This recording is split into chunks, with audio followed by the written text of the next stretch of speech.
Why don't we get started? For a moment, I thought I lost use of the pen. All right. Okay, why don't we get started? Um, so we have homework due a week from yesterday. Any questions about that? All right. So please make sure you're reading every day. You should be done with the reading today, actually, pages 27 through 32. Okay. I have a friend that feeds me all sorts of animal internet memes, so I intend to use as many of them as I can this semester. All right. So where we left off last time, we talked about conditional probabilities. And we motivated it with an example using tennis balls. And these tennis balls had two attributes, namely color, which was yellow and green, and also a bin label, which was 1, 5, 3, 5, and 7. I think it was 3, 5, and 7. Okay. And so we drew out the Venn diagram and used that to also motivate what our conditional probability is. And it's nothing more than the number of favorable outcomes associated with an event divided by the number of total outcomes. Now, when you have an unadulterated probability, it's the number of favorable outcomes or number of outcomes in a particular event, like say A, divided by the total number of outcomes or observations that you can have in your sample space omega. And what this conditional probability does, we explained that or described it as altering the universe of consideration. So in the denominator, when you're computing your probability, you're no longer looking at all of the possible outcomes. You're looking at some of those outcomes. Okay, and so we define that in this case, if we say probability of A given B, that given B here means that you're going to limit your outcomes to only things for which event B is true. And if we do that in the Venn diagram, we're no longer making the denominator, our universe of consideration, all of sample space omega. We're only making it all of event B, right? And so the cardinality associated with event B is going to be our new denominator. And what we find when we do this is that we improve the probability. So in essence, when you have new information, I know that event B was true, or I know it to be true, that's going to limit what our denominator is, our so-called universe of consideration. And so if we do that, well, if we look for those events in our universe, our new universe of consideration B, we're no longer looking to all of sample space omega, but only that subset of omega corresponding to B. So if we then take that subset B and we consider those subsets of B or those subsets of omega inside B for which probability of A is true, now we're looking at those regions for which A is true, limiting our scope to B. And so that would be this intersect region, which is A intersect B. And so when we express that probability, our favorables are those events for which probability of A and B, so events A and B at the same time are true. That's the intersect region. And then our universe of consideration would be all of event B. So we compute that proportion. So A and B over probability of B. And the result is our so-called conditional probability. If you were implementing it in something like MATLAB, you would implement this condition given B as being a kind of filter. So you go through all of your objects of consideration, and then you only keep those for which the events in B are true. And then for what's left, when you're done with that filtering function, well, for what's left or on what's left, you'd compute those for which A is also true. Okay. Any questions about this? Make sense? Okay, so let's continue on from that. And again, it's nothing more than favorable over total outcomes, only this condition is altering our total outcomes to be scoped smaller to those events for which, those observations for which B is true. Okay, and then we also talked about a few examples of conditional probability. We looked at the example for rolling a die, and of course, a die has 6 outcomes, 1, 2, 3, 4, 5, and 6. If we looked at the probability of rolling a 2, that's 1/6. But if we had new information that given an even number, well, our universe of consideration would no longer be 1, 2, 3, 4, 5, and 6. It would be 2, 4, and 6. The cardinality of that new universe of consideration is no longer 6. The cardinality is now 3. So therefore, given that 2, 4, and 6 as our new universe of consideration, we have the probability of 2. So there are one of them. And the new scoped universe of consideration has 3 things. So that's now 1 over 3, or 1/3. So we went from 1/6 originally to 1/3. We're now improving the probability, right, twice as much because we have new information. Likewise, with a deck of cards, let's assume we have one deck of cards, and a deck has a total of 52 cards. And if we want the probability of getting a king, well, we have one of each of these 13 cards in each of the jackets, spades, hearts, diamonds, and clubs.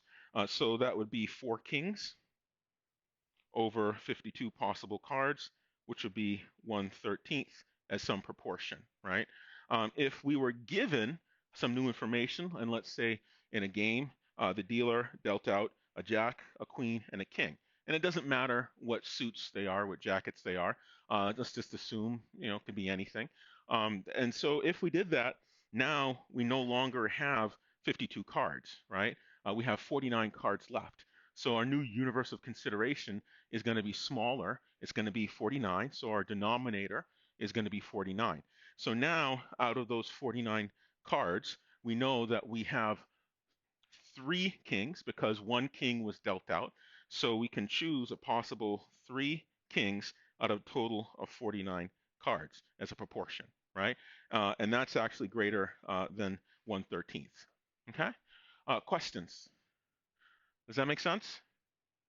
So you can think of a conditional probability as altering that denominator of the number of total outcomes. Because we're given some information, we're now changing our universe of consideration. Okay, so let's continue on, and let's manipulate this definition for conditional probability a little bit. So we have an expression here, probability of A given B, right, is a probability of A and B divided by probability of B. So that's from before with the Venn diagram. Now we can take this expression and we can multiply both sides of equality by probability of B. So let's do that. If we write probability of B, and I'm going to put this down so I can have better, bless you, penmanship, and we multiply by probability of B on the other side of equality, well, we have a probability of B in the numerator and in the denominator. So that goes to 1. And we're left with probability of B times probability of A given B is equal to probability of A and B. Intersect B and B, or is the same as and B. So, we can rearrange these terms because it doesn't matter if you write the right-hand side on the right-hand side or left-hand side, equality is equality. So we'll just flip these around and we get this expression down below. Probability of A and B is equal to the probability of A given B times the probability of B, right? So in problem stats, that has a name. It's called the product rule, right? And the product rule, you write it out. Product rule. You can think of our probability of A and B as being a sort of a bigger probability, right? It involves 2 terms. Now, sometimes in the literature, when you write this out, they leave out the intersection, this and sometimes they write probability of A, comma B. Sometimes you use comma and parenthesize expression instead of the curly brace and the intersection, right? That's called the joint distribution. We'll talk about that probably in the next module. And that probability involves 2 different events. You can think of it as more complex, right? And it's called the product rule because what it does when we write this expression, it's a way you can simplify this probability involving 2 variables to smaller probabilities involving 1. Now, if you look at probability of A given B, that's thought of as 1 variable because B is an observation that's given, right? A is a variable over which you're computing the probability, but what you're given is thought of as information that you have. So it's kind of like factoring, like how you factor a polynomial into a product of much simpler terms. That's why it's called the product rule. The same thing applies in probabilities. So now we could also write the probability of B given A is equal to the probability of B and A over the probability of A. And in this expression, the same thing we did before, we can do again. We can multiply both sides of equality by probability of A. So I'll multiply this side by probability of A, and I'll multiply the left-hand side of equality by the probability of A. Bless you. So we have probability of A in both the numerator and denominator. So this goes to 1, and we're left with the probability of B and A is equal to the probability of B given A times the probability of A.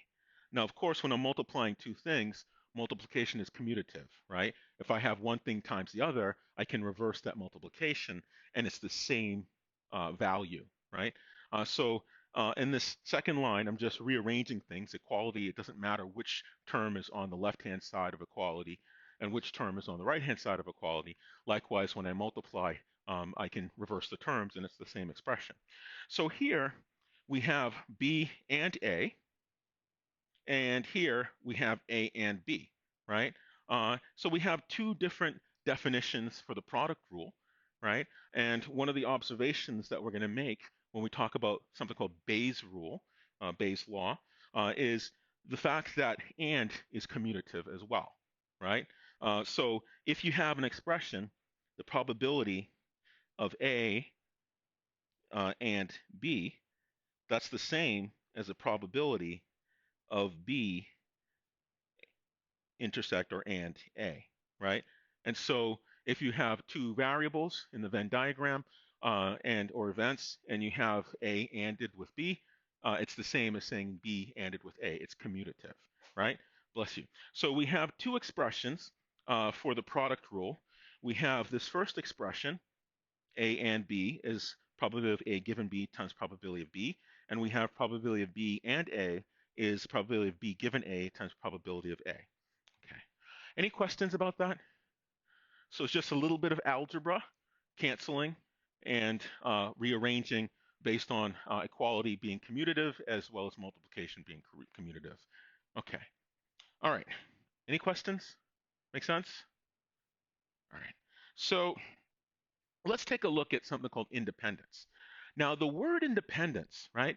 When you say these two things are independent, from a probability standpoint, it means there's no so-called information coupling, that one value does not determine another value.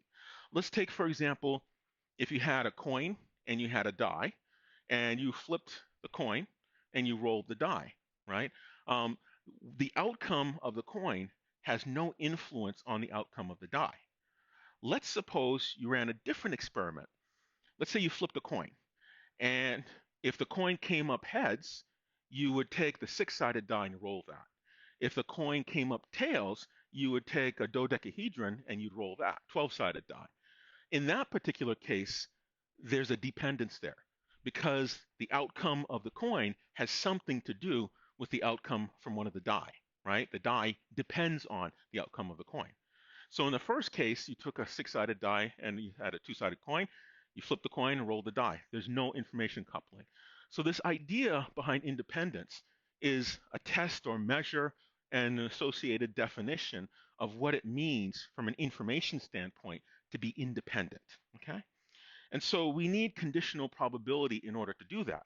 Now, when we say A given B, that says we observe something. So we had the example with the tennis balls, and we have some balls that have labels associated with bins. And the example we used is that we had some tennis balls, and we said, I observed wholeness, take the contents of bin 5 and pour it into that bag. Now, in that case, given that new information, that's going to alter your probability of ball color or of ball color, because your universe of consideration has changed. Excuse me. And so this idea of independence can be expressed and defined in terms of conditional probabilities. And so here's our definition. Variables A and B are independent, meaning not informationally linked, if the probability of A given B, right, having observed B, has no impact on the probability of A. So that means probability of A given B is just probability of A. What does that look like in the Venn diagram? In the Venn diagram, when two events are independent from one another, that means they share no observations. So in the Venn diagram, that means they do not overlap from one another, overlap with one another. So that's what independent means, right? They do not share any observations. They don't overlap in the Venn diagram.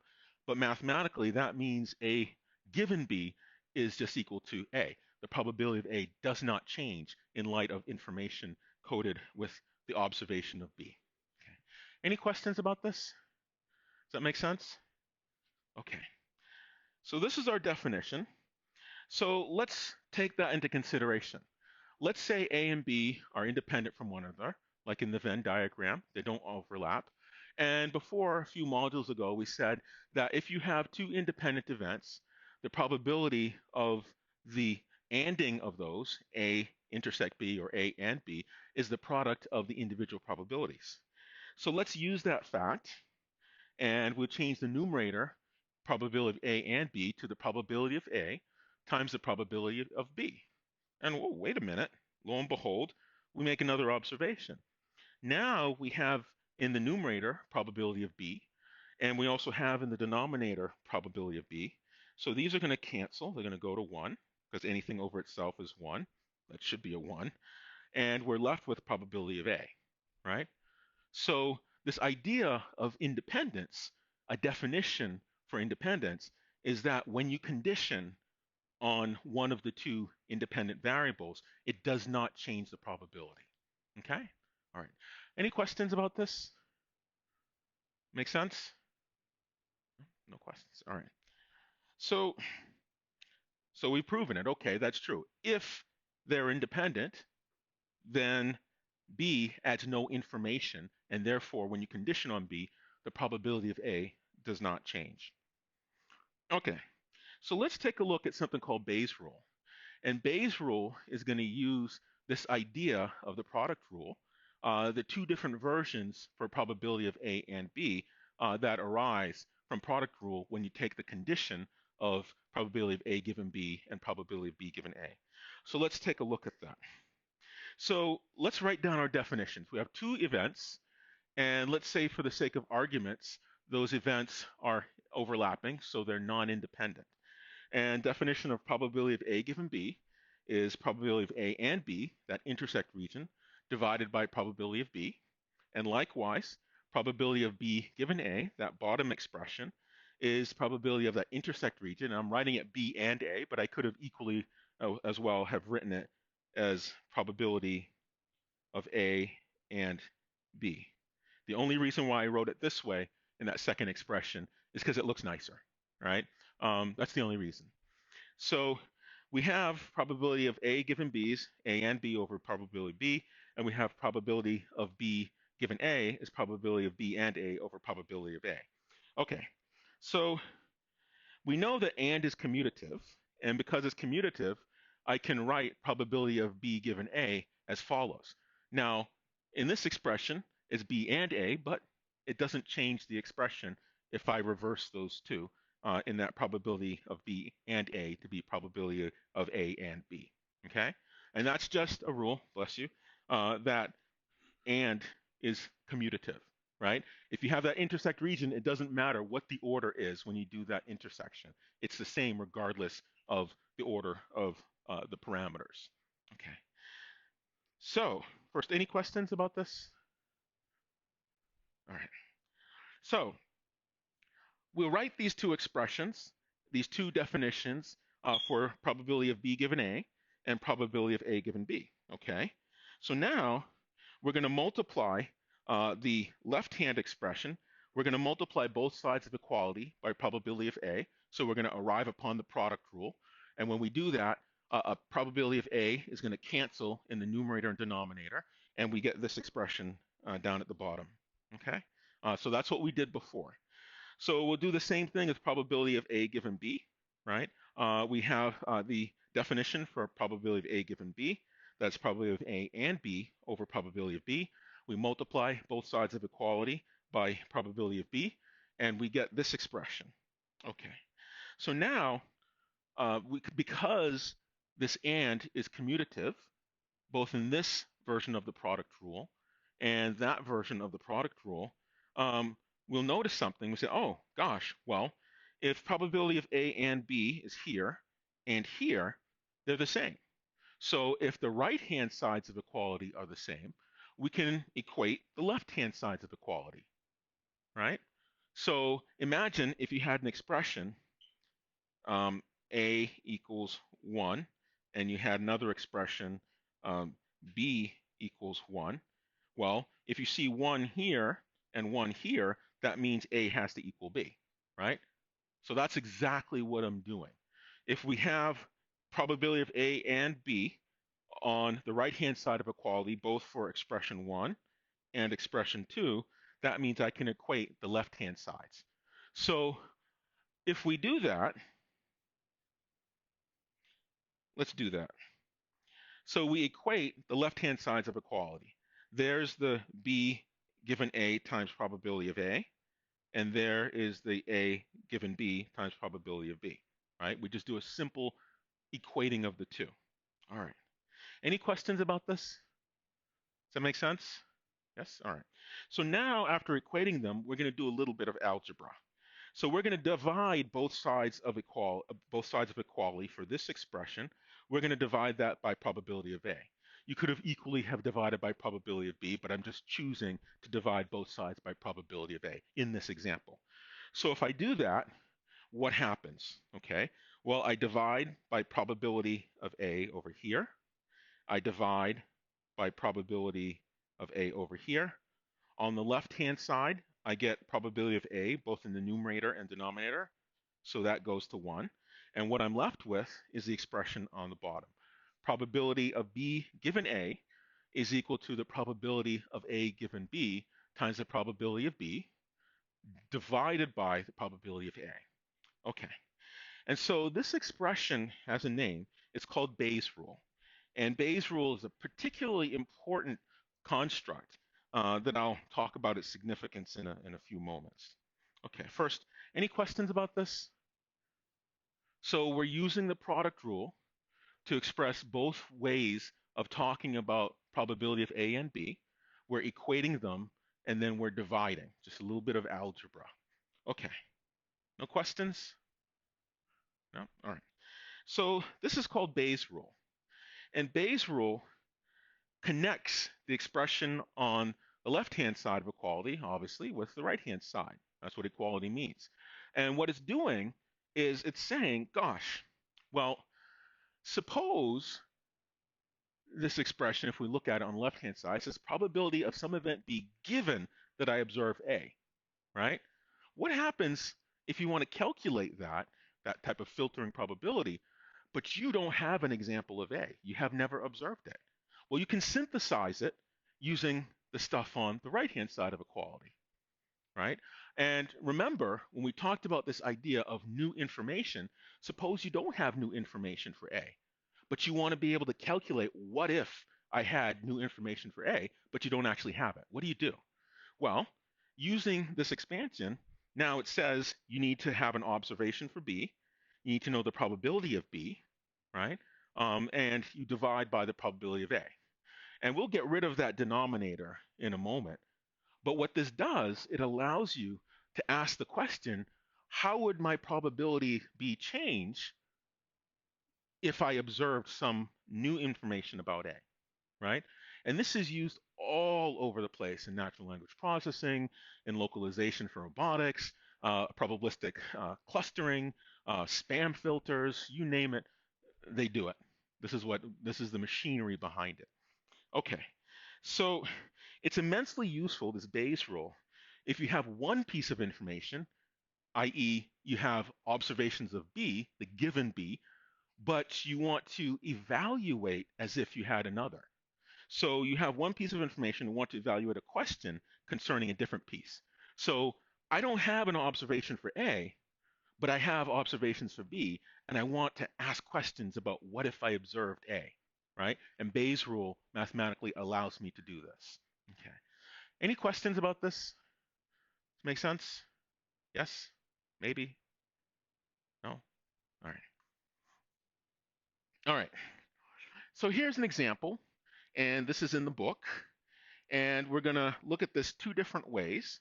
We're going to look at it directly, and we're going to look at it using Bayes' rule and show that it gives you the same result. So suppose you have some information. Airlines are always interested in delays and whether things depart on time, when they arrive on time, stuff like that. So let's say in this example, and this is in the book, 90% of your flights arrive on time, or rather depart on time. 90% depart on time. So that means zero point 0.9 is the proportion per 100, per centum, percent, for the probability that a flight will depart or leave the airport on time. Arrival on time at the destination airport, the probability is 80%, so that'd be a zero point 0.8 proportion. And then 75% is our proportion given to us that a flight will depart on time and arrive on time, right? Just because you depart on time, it doesn't mean you arrive on time. Just because you arrive on time, it doesn't mean that you departed on time. They could just decide to go a little faster, or they have tailwinds or what have you. So let's say event A corresponds to on-time arrival, and let's say event D stands for a departure on time, right? So from the problem definition, P of A, our arrival, is 0.8. That's our 80%. P of D for our departure is 90%, so that's 0.9. And then based on our definition, probability of A and D, arrival and departure, right, for the same observation, is 0.75 for our 75%. So we're going to take that, and what if we wanted the probability of arrival given that it departed on time, right? That's something you might want to know. So we take our expansion for conditional probability. Probability of A given D is probability of A and D divided by probability of D. So the A and D, that's our 0.75. The probability of D, that's our 0.9. And if you do the math, that's like 83.33%. Okay, that's not bad. So let's look at the converse. Let's look at probability of departure give on time, given that it arrived on time, right? So you can actually evaluate that, just plugging in to our definition for conditional probability. So probability of D given A is probability of D and A. Again, that's 0.75 in the numerator, divided by probability of A, that's over zero point 0.8. You do out the math, that's like 93.75%. Okay? All right, any questions about this? Make sense? So we're plugging in what we were given into the definition for conditional probability. Now let's say we wanted to compute that probability of D given A, and we wanted to use Bayes' rule to do that, right?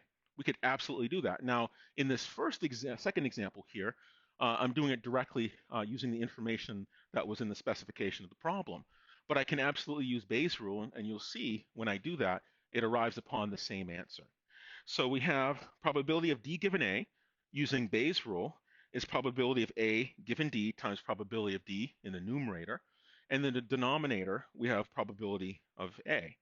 So that probability of A given D, well, we just solved for that. That was 0.8333.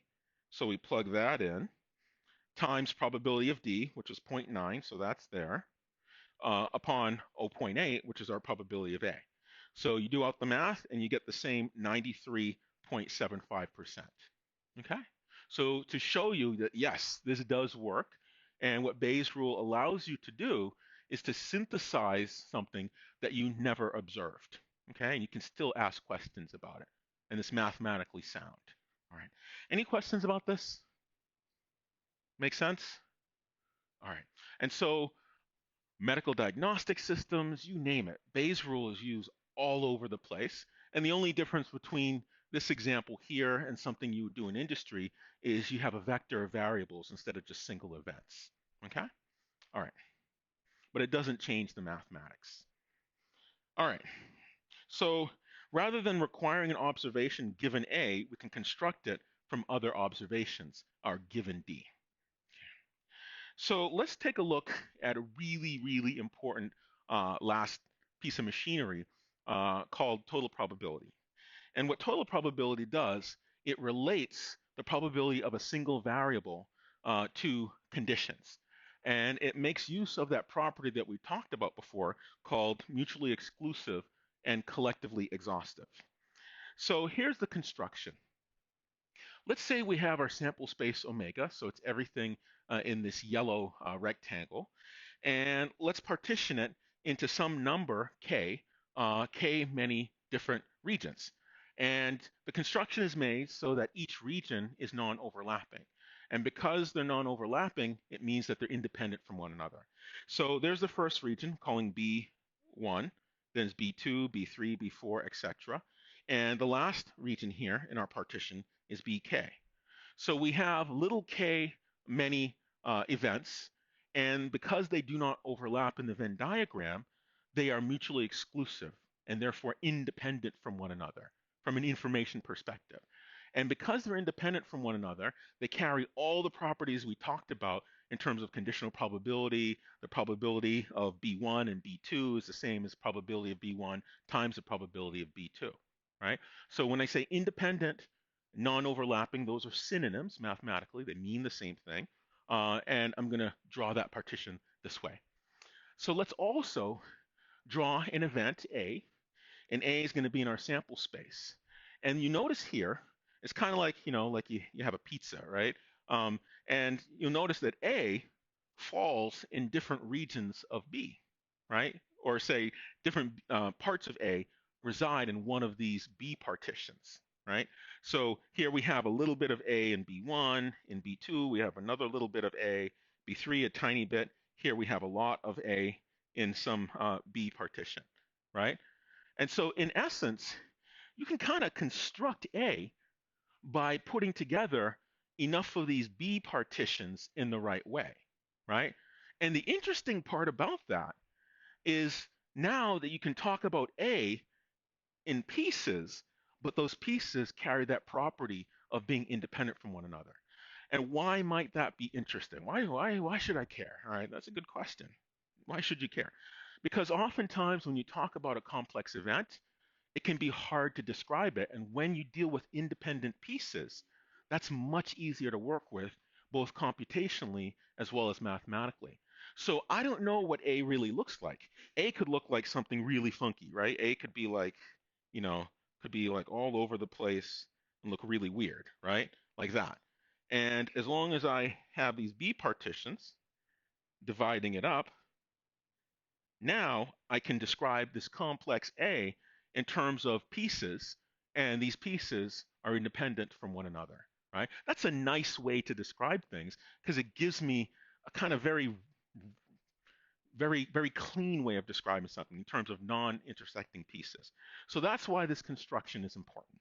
Okay, any questions about the construction?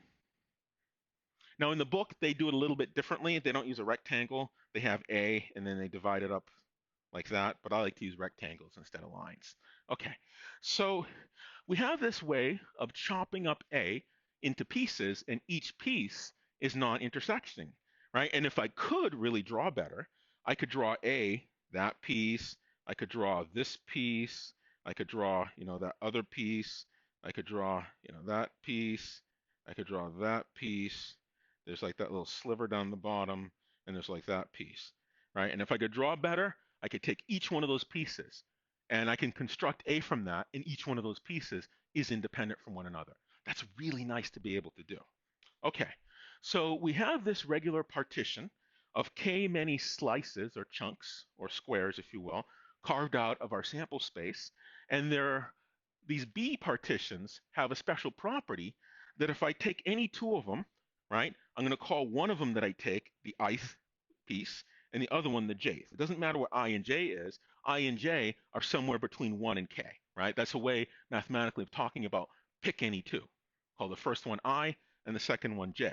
So if I take B, the ith piece, B sub I, and the jth piece, B sub j, for arbitrary values of I and j.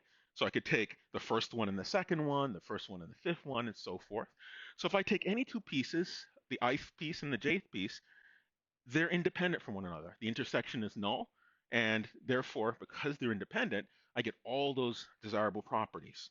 Okay, so it just so happens that these B pieces have two properties.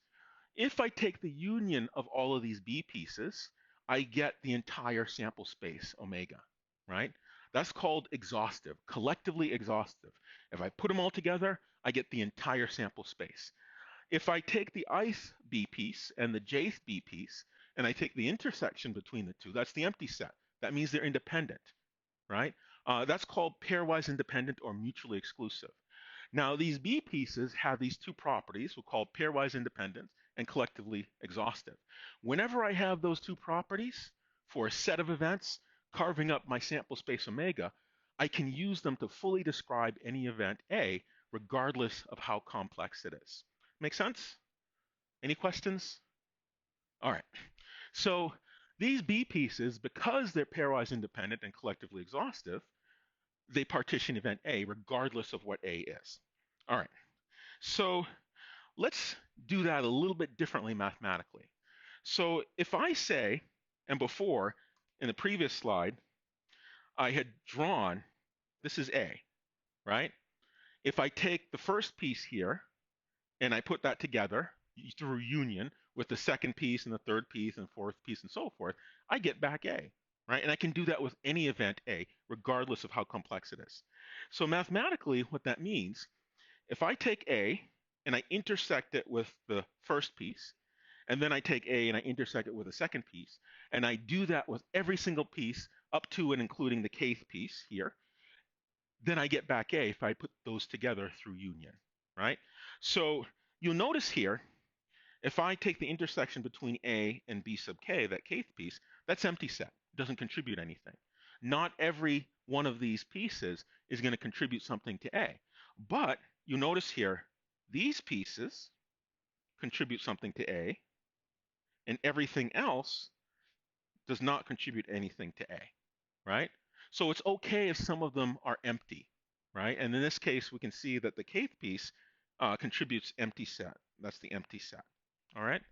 So if we take our A, our event, regardless of how complex it is, we take the intersection between A and each one of these pieces, and these pieces, to do this, have to be mutually exclusive or pairwise independent and collectively exhaustive.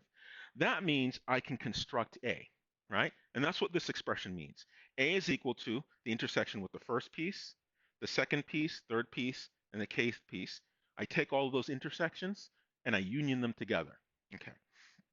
So if I wanted to compute the probability of A, well, if these pieces are independent, which they are, because you're intersecting with pieces that are independent, if I want the probability of something, well, the decomposition here has independent pieces. I have a first piece, a second piece, a third piece. Well, the probability of independent pieces is just the sum of the probabilities of the individual pieces. So I would take the probability of this piece, first piece, probability of second piece, probability of third piece, and so forth. Going back to this diagram, if I wanted the probability of A, I'd take the probability of this piece, the probability of the second piece, third piece, fourth piece, and so forth. That's exactly what this math is doing. So here we have a definition now for taking a complex event, and we can compute its probability by summing together the probabilities of all of these independent pieces that we obtained when we partitioned it by intersecting with mutually exclusive, collectively exhaustive pieces, B. Okay? All right. Any questions about this? Make sense? Yes? No? Okay. So here in sigma notation, the summation, rather than writing out each of these pieces, A intersect B1, union A intersect B2, and so forth, we're going to have this summation, and our index J is going to be used to identify which of those K-many pieces in our B partition. Okay? So what this says is To compute the probability of event A, it's the sum of the joint probability, right? The probability of A intersected or ANDed with each one of these B pieces. And we're going to do that for the first one, the second one, up to and including the kth piece. Okay? All right. Questions? No questions? Make sense? All right. So we're going to make use of that in Bayes' rule and show that we can now synthesize this probability of B given A without ever having observed A. Now, this has a name. Sometimes it's called the sum rule, but we're going to call it at this juncture, excuse me, the law of total probability.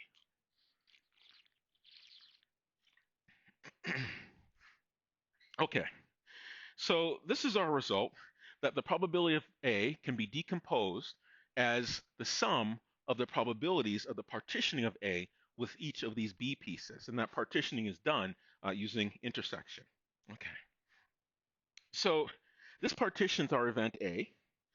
And now you'll notice here we have probability of A and B, the jth B. We can absolutely make use of product rule here, right? The product rule says a way of defining this probability of A and the jth B piece is the same as probability of A given the jth B times the probability of the jth B. That's just another way of writing probability of A and B is equal to probability of A given B times the probability of B, right? That's just an application of the product rule. So we can take this expression underneath the summation, right? That's a probability of A and B, and we can make use of the product rule, which I have here in small font. I didn't see that in the beginning, and expand it. So just doing a replacement, taking advantage of product rule.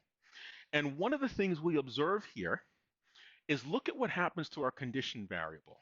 Well, here we have probability of A on the left-hand side of equality, and then inside of this summation for each of these independent pieces, we use the product rule to substitute, and now our condition, our observable given, is just one of these B's, right? And so remember before we said you can look at what happens if you say given A, but you don't really have an observation for A. We're going to now make a substitution using law of total probability, or the sum rule as it's sometimes called. Okay. First, any questions? Okay, make sense? All right. So let's have an exercise and let's look at what happens if you had two pieces, right? So we have our Venn diagram, and I'll come over here so that I can exercise better penmanship.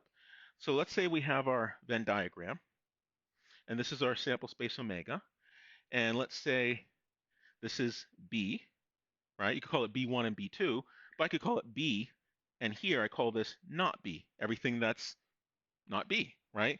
Not B is the same as omega minus B, set minus, okay? So now, let's say we have event A, and let's say event A straddles this partition, okay? So probability of A is A given B times probability of B plus probability of A given not B times probability of not B, right? And that will give us our A, probability of A, okay? So what does this say? It says if we want the probability of A, that's the same as A given B. So that is A is true. So here's the given B. Our universe of consideration refers to this part. That's the given B. Those parts of the universe of consideration corresponding to A, well, that's just this region here, right? And then if we look at A given not B, well, not B, that's just this other part limiting our universe of consideration. And the part of A given that reduced universe of consideration is just this part of A, right? So you can absolutely construct the probability of A using this total probability, okay? Questions? That make sense? Okay, so this is for the case where our partition, our B partition, has two pieces. And up above, I'm just drawing more generally what would happen if we have K many pieces, regardless of how many pieces that K counts. Okay? All right. So we can also show you, I can also show you, if we were to go back and use that product rule, right? This would just be A and B, and this factor would be just A and not B, right? Which is exactly what I did in that Venn diagram before, right? So we can go back or forward. So this is the A and B, and then up above, the respective terms are the expansion of the product rule. So, okay. So let's now take our Bayes rule, and our Bayes rule originally in the denominator had probability of A, right? And let's just assume K is equal to 2 in this case. Now we can replace that probability of A with the expansion using the sum rule or law of total probability. And in this case, I'm assuming that B partition only has two parts because it's easier to write instead of a big summation, right? So now we get rid of that probability of A in the denominator for Bayes' rule on the right-hand side, and we replace it with probability of A given B times probability of B plus probability of A given not B times probability of not B. So if we look at this expression, the left-hand side of equality for Bayes' rule, here we condition on A. That means if I observe a value of A, right? New information. But if you don't have an observation, you can still answer that question. If you have an observation of B and you have the probability of B, and guess what? Look, there's an observation of B, there's an observation of not B, right? So here it is. You can ask the question about what happens if I observe A without ever having seen A. You can still ask that question. So this is the full treatment of Bayes' rule, and it makes use of two important identities. One's called the product rule, and one is called the sum rule or law of total probability. And what it allows you is to pretend you had an observation of one variable, even though you only have observations of some other variable. You can still probabilistically ask that question. Okay? All right. Any questions about this? Make sense? And the way to kind of internalize this, because we will have an assignment where you implement some of this, is to try it out by hand, right? It's not enough just to look at someone doing it, actually get that muscle memory, so-called kinesthetic learning, and actually do it yourself, okay? All right. Any final questions? No? Yes? Okay. All right. So how did I get this? Well, I'm going to skip past that part and end there. That's if we did it out the long way with arbitrary number of pieces. Okay. So I was going to originally do some MATLAB today to implement conditional probabilities with card games, but I thought it'd be better to save that for Thursday and continue on with some of the other tools, mathematical and probabilistic tools, and we'll spend probably about half of tomorrow, of Thursday rather, going over how you'd implement these conditional probabilities to bring home this notion of changing the universe of consideration and this idea of a conditional probability semantically as a type of filtering probability. Okay? Any final questions? No? Okay, so we'll revisit the MATLAB on Thursday. All right, so let's exit here. So let's continue on. So the reading is updated, and Barron book, the main text, chapter 3, sections 3.1 to 3.2. It's only 6 or 7 pages, but please make sure you're doing the reading. Again, in the interest of my friend who does a lot of animal-themed internet memes, put some swagger in your step and read every day. Get that confidence. Engage the material every single day. All right. So we just got done talking about Bayes' rule, and we said that with Bayes' rule, you can synthesize a conditional probability given an observation that you have not observed. And we demonstrated that using that flight arrival departure example that is in the book. We also talked about this law of total probability, how it allows you to decompose any complex event or simple event into a number of pieces, as long as those pieces are mutually exclusive or pairwise independent and collectively exhaustive. They must have those two properties, or be partitioned, in order to do that. And we demonstrated that for two pieces, so k equals 2, and we substituted back into Bayes' rule and observed that you have only or need only observe B in order to ask a question as if you had observed new information about A. Okay. So, of course, I like to associate music with stuff that's apropos in the interest of copyright uh, issues on the channel. I won't actually play it. There's the URL if you're interested. So let's kind of segue a little bit. And we've been talking about events. And we're going to kind of make more mathematically mature our discussion that we've had thus far pertaining to events. And we're going to talk about random variables.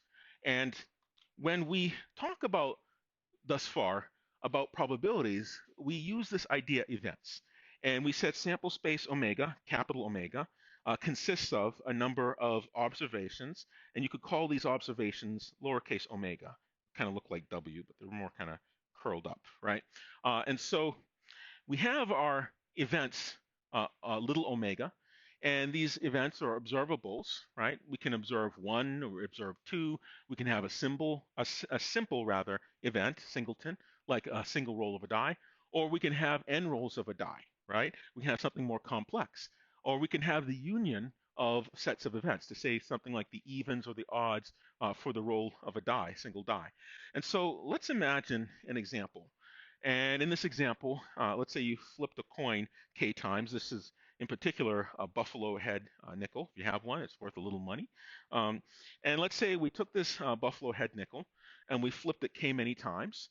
And so, this thing either has a heads, and that's the head you see there, or tails. It has a picture of a buffalo.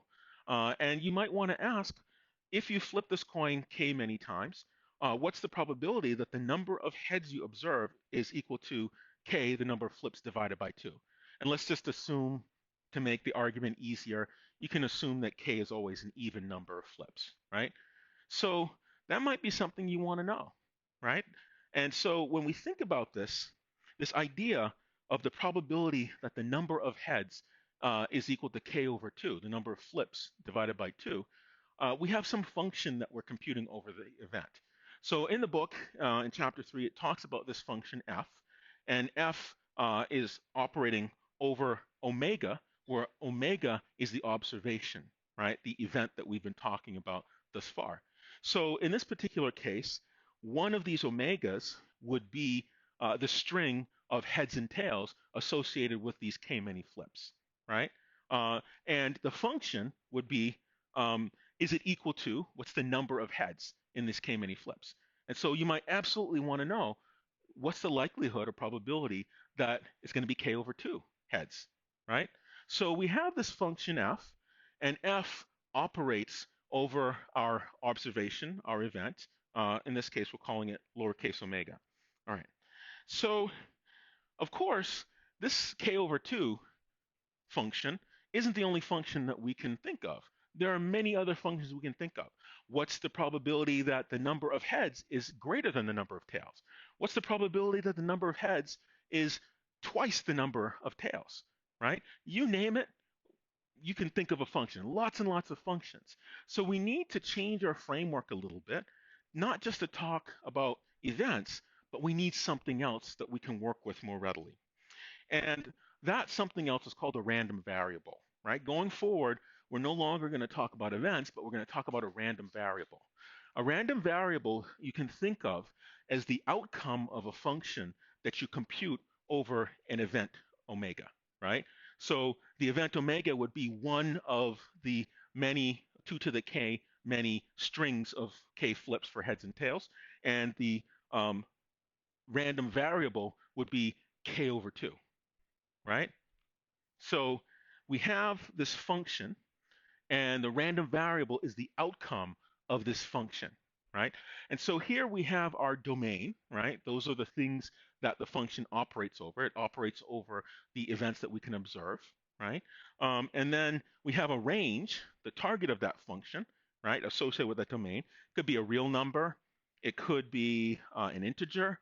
Depending on the function, you have very many different ranges that you can define, right? Because those are measurements you'll have over the observable, right? So a random variable might seem like, gosh, well, how is a variable a function? A random variable is the outcome of that function, right? Because you're measuring something over the raw observed event. Does that make sense? Questions? So it's really, really important to know the distinction between an event and a random variable. The random variable is associated with a measurement, and how you express that is by a function over um, that observation omega. Okay. All right. So we have our domain omega. We have some range, and once the outcome is selected, so you run your experiment, flip that coin k many times, and you compute the function, and you get some value f of omega, right? And let's say you did it, and it computed this k over 2, and it said, or rather counted the number of heads, and it said, you had 10 flips, and the number of heads was 4, right? So this 4 would be our element in the range associated with that string of heads and tails that only had 4 of the heads in it. Okay, so we have a domain and range, and this function, the outcome, we're calling a random variable. Okay, so now let's try an actual example. And oftentimes in the literature, you'll see random variable abbreviated as RV, right? Because they don't want to type that much. So let's say we're going to flip our buffalo head, Indian head, nickel 3 times, right? So k equals 3. And we have a fair coin. And fair is your cue to know that, okay, well, both of the sides of this coin are equally likely. So there are 2 sides, so probability of each one is 50%. And so let x, which you'll often see, be a random variable, an RV, that measures the number of heads, right? So you can imagine programmatically, you get your event, all the different ways of having heads and tails for 3 flips, and each one of these observations is one of your omegas, and that function, you can imagine implementing, is just going to iterate through that string of heads and tails and count the number of heads. That is a function. Okay, so let x be a random variable, and it's going to measure the number of heads in each of our observations corresponding to 3 many flips of a fair coin. So we might say, in our accounting of this, the probability of x equals 0. So what does it mean for this measurement to be 0? It means that we have no heads in these 3 flips. There's only one way to do that. It means you have 3 tails. Tails, tails, tails for these 3 flips. Okay, so then the probability that your random variable x, defined as measuring the number of heads, is equal to 0 is just the probability of this outcome, probability of tails, tails, tails. Okay, likewise, if we have 3 flips, our random variable can also output a 1, right? It means you only have 1 head, right? One way, the 3 ways of doing that, you can have heads, tails, tails. You can have tails, head, tails, or you can have tails, tails, head, right? So that 1 head can be in each of those 3 flips, right? Okay, so you have to account for that. This random variable, right, measuring the number of heads, you can have 2 heads in 3 flips. Okay, that's another outcome in the range for our random variable x. So I've listed them out. You can have heads, heads, tails, heads, tails, heads, tails, heads, heads. Okay. Then likewise, you can have 3 heads in these flips, so that random variable, another element of the range, can be 3. So our random variable x can measure in its range, can take on 3 values, 0, 1, 2, or 3. Okay, and this is complete. So let's take a look at this. We know we have a fair coin, and each of these flips is independent, so we can take 50%, 50%, 50%, 1 half, 1 half, 1 half, and compute probability that the random variable outcome is going to be 0. So that's 1/8.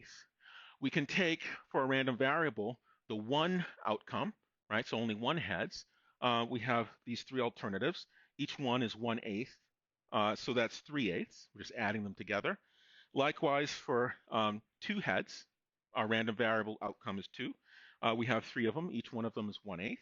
And then that last one, all 3 are heads.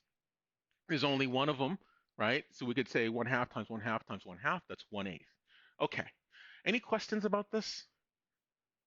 So the difference between a random variable and an event are 2 different things. A random variable measures something over your outcome, right? And this particular random variable is measuring the number of heads in that particular 3-coin flip. Okay, so let's make an accounting of this. And in this table, in the first column, we have our random variable x. Now you notice here, this x is a lowercase x.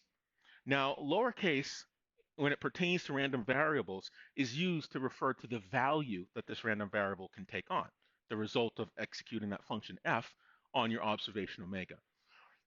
Uppercase refers to the variable itself, right? So x is the variable, big X is the variable, little x are the values that big X can take on, the result of that measurement or a result of that function, f of omega. Okay, so we have for x equals 0, the probability that the variable big X is equal to little x, where little x is 0, is 1/8. Okay. The probability that our variable big X can take on 1, where little x is 1, is 3/8. And then for big X equals 2, that's 3/8. And big X equals 3, that's 1/8. If we add these all together, you notice it adds to 1, right? So it obeys this idea that the probability of any observation is equal to 1. It just so happens that this random variable measuring the number of heads, it can only have as a domain the values 0, 1, 2. I'm sorry, not as domain.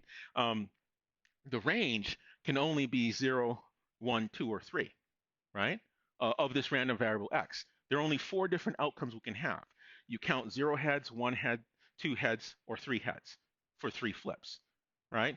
So, and these are the associated probabilities. So this table summarizes everything about the probabilistic behavior of this random variable. And we don't know what we're going to get until we actually have real observations, but we can actually compute this thing. We can do it now. And we can list out all the possible outcomes, and that's the best you can do when you don't know which particular outcome you're going to get. You have to enumerate them.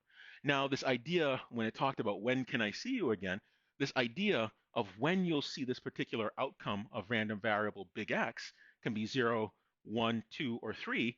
It'll adhere to these proportions, 1/8, 3/8, 3/8, or 1/8. And it has to sum to 1 in order to be a probability, and it does. And this works for any random variable.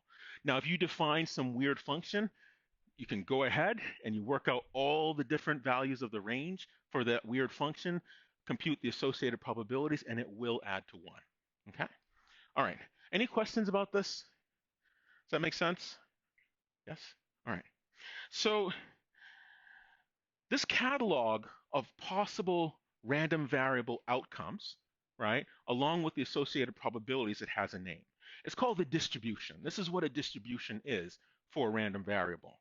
So when you talk about a probability distribution, you're saying, let me list out the accounting that says what is the range associated or the collective set of all the possible outcomes for this random variable, that function f of omega, and what are the associated probabilities. This is called the random variables distribution. Okay, so a distribution is a collection of probabilities associated with this when can I see you again, the probabilities associated with values or outcomes of this random variable. And so notationally, you have something called a probability mass function. You can think of each one of these numbers as being a mass, and when you subject a mass to gravity, you get a weight, right? It wants to pull that thing to the earth. And so the bigger the mass, the more the weight, right? That means it's more likely to occur. This when can I see you again? And so how you note this mathematically, you have this function, probability P of, and you give it as its parameter the value or the outcome of the random variable. In the case of the coin flip 3 times, it would be 0, 1, 2, or 3. And how you note it also mathematically and not as a function, you say what's the probability that random variable x is equal to value. So this is the random variable, capital X, and the value of that random variable would be little x, lowercase x. So we'd say x is equal to, big X is equal to 0, big X is equal to 1, 2, or 3. Now, of course, instead of dealing with those numbers all the time, the practice is to write this lowercase value, lowercase x, to connote the value of this random variable. So, okay. Any questions about this?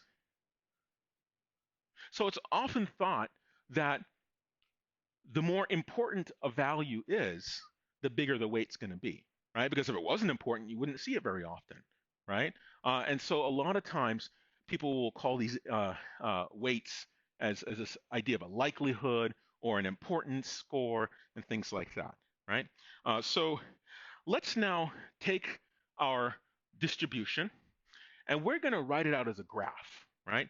And so in this graph, along the horizontal axis, we're going to have the different outcomes of the random variable. In this case, for the three-coin flip, we have 0, we have 1, we have 2, we have 3. And I've labeled it lowercase, rather capital X. And the reason why I labeled that capital X is because capital X is going to take on a value little x, and little x is one of these values along the horizontal axis. In this case, 0, 1, 2, and 3 for the three-coin flip, or for the flip of coin 3 times. Along the vertical axis, you notice I've labeled that as P of x. That's the probability or weight associated with each of these outcomes. Okay? So here, if big X takes on a value 0, I get 1/8. Okay? If it takes on a value of 1, I get 3/8. Takes on a value 2, I get 3/8. Takes on a value 3, I get 1/8. So this is just a visual depiction of the distribution. In the previous slide, or 2 slides ago, this is a tableau or table format. Okay? And so all we've done here is we've drawn a graph to depict what our distribution looks like. Okay. Any questions about this? No? All right. So let's, as a graph, rather than just drawing dots, let's just connect these dots. And, using line draw in PowerPoint, it's a little bit shaky, but you can imagine that first segment to be just a straight line. Okay. And so now, if we draw that graph, we can look at the shape of this distribution. Okay? And we can now just get rid of those dots and those bars here, and we're left with just the graph. And we note the shape. And what this shape tells us for this example is that we have less probability mass on the extremes, 0 and 3, and we have a lot more probability mass in the interior here, 1 and 2. So that means the 1 and 2 are going to occur more frequently, they're more important than the extremes 0 and 3.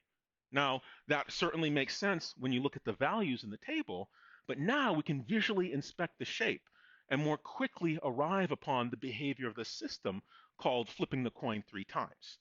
Now, of course, this shape describes how the system behaves, right?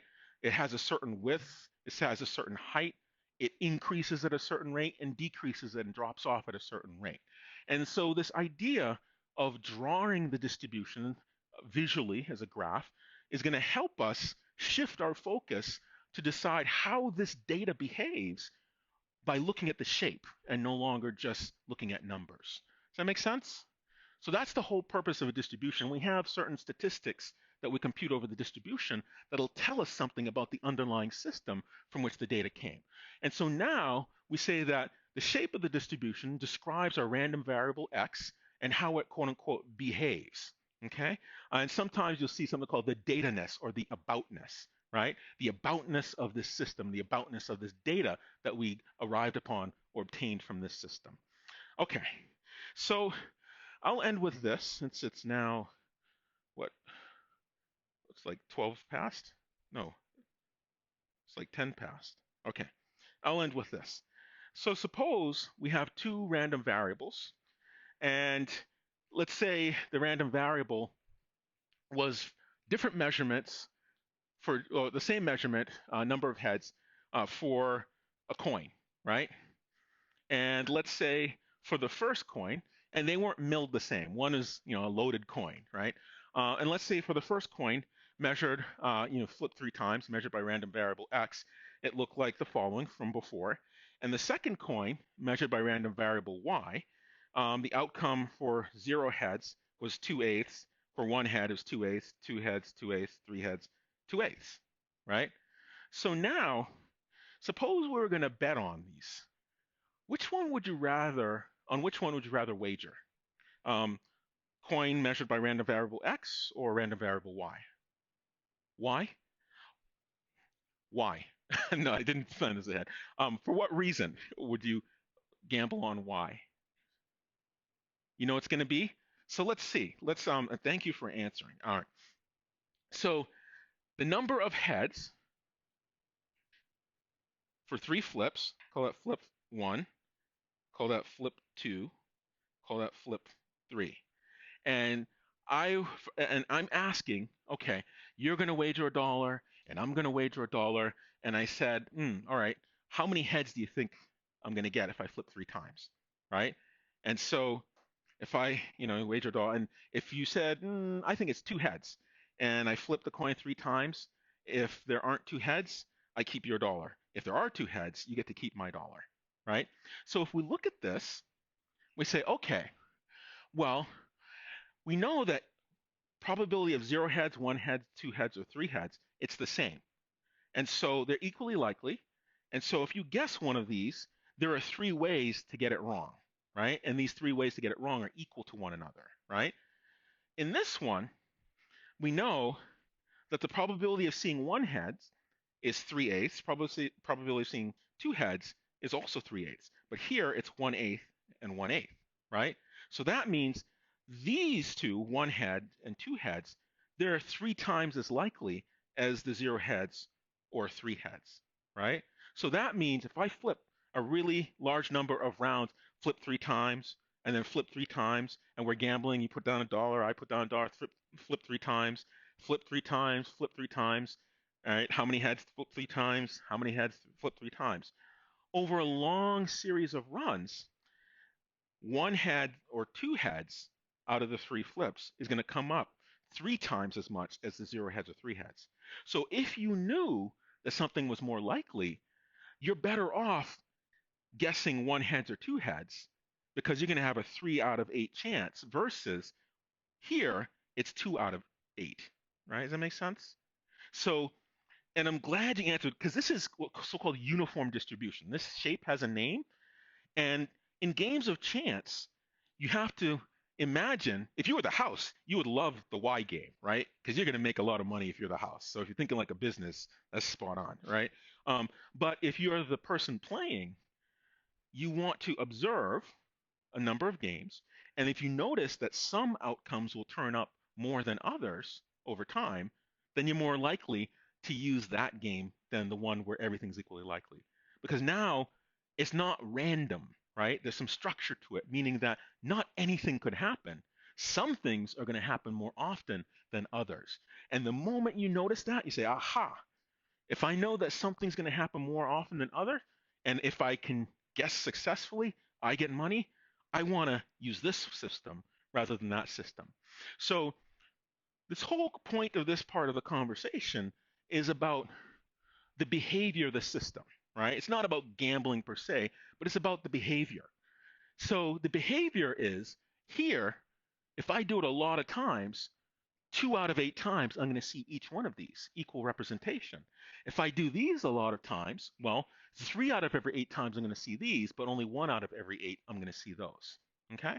And so these two systems, yes, it's flipping a coin 3 times, but they behave very differently. And we can arrive on that purely from looking at the shape of the distribution. Okay? All right, any questions about this? And don't be afraid to get it wrong, right? That's what we're here for, to deconstruct and decompose and understand how this machinery works. Okay? All right, so with that, it's time, and I will see you all on Thursday. We'll pick up with MATLAB at the outset.